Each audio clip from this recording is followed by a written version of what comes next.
মৌমাছিরা মৃত্যুর জন্য মোটেও ভয় পায় না। একজন মানুষকে মারতে হলে প্রায় ১১০০ হুলের বিষ প্রয়োজন।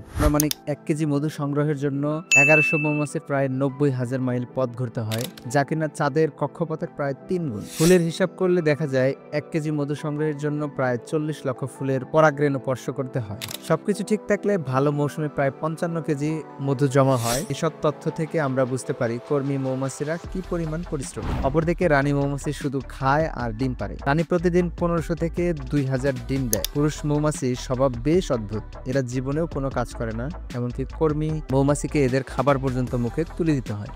এদের জীবনের একমাত্র লক্ষ্য রানী মৌমাছির সাথে মিলিত হওয়া। মিলন মৌসুমে প্রতিদিন দুপুরবেলা চাকের সর্বাধিক সক্ষম পুরুষ মৌমাছিগুলো একটি নির্দিষ্ট স্থানে ভিড় জমায়, যাকে বলা হয় পুরুষ ধর্মসভা। ঠিক একই সময়ে চাক থেকে রানী মৌমাছি ঘুরতে বের হয়, যাকে বলা হয় দি মিটিং ফ্লাইট।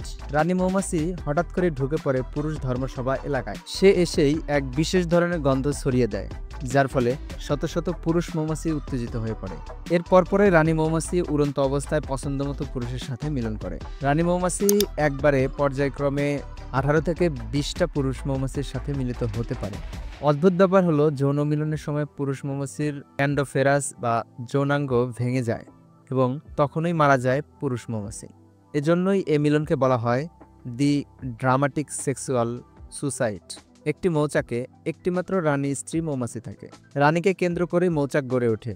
যদি কোনো ডিম থেকে স্ত্রী মৌমাছির জন্ম হয়, সে শিশু স্ত্রী মৌমাছিকে কর্মী মৌমাছিরা লুকিয়ে রাখে, যেন রানীর নজরে না আসে। রানীর নজরে পড়লে ওই শিশু স্ত্রী মৌমাছির নিশ্চিত মৃত্যু। কিন্তু রানী মৌমাছি বড় হলে দুই রানীর মধ্যে যুদ্ধ হয়। এতে দুটি পথ খোলা থাকে, হয় যুদ্ধে মৃত্যু, একজন অপরজনকে হত্যা করে মৌচাকের কর্তৃত্ব গ্রহণ করে, না হয় দুজন আলাদা হয়ে দুটি পৃথক মৌচাক গড়ে তোলে। অনাকাঙ্ক্ষিতভাবে যদি কোনো রানী মৌমাছি মারা যায়, তবে সে খবর ১৫ মিনিটের মধ্যে সকল কর্মী মৌমাছি জানতে পারে এবং সম্মিলিতভাবে নতুন রানী মৌমাছি তৈরি করার উদ্যোগ নেয়। আরো কিছু অদ্ভুত বিষয় রয়েছে যা জানলে আপনারা অবশ্যই অবাক হবেন। ৫০০ গ্রাম মধু তৈরিতে ২০ লক্ষ ফুল লাগে। শ্রমিক বা কর্মী মৌমাছি সারা জীবনের আধা চা চামচ মধু তৈরি করতে পারে। আরো একটা মজার ব্যাপার হলো, পৃথিবীতে মধু একমাত্র খাদ্য যা কখনোই পচে না।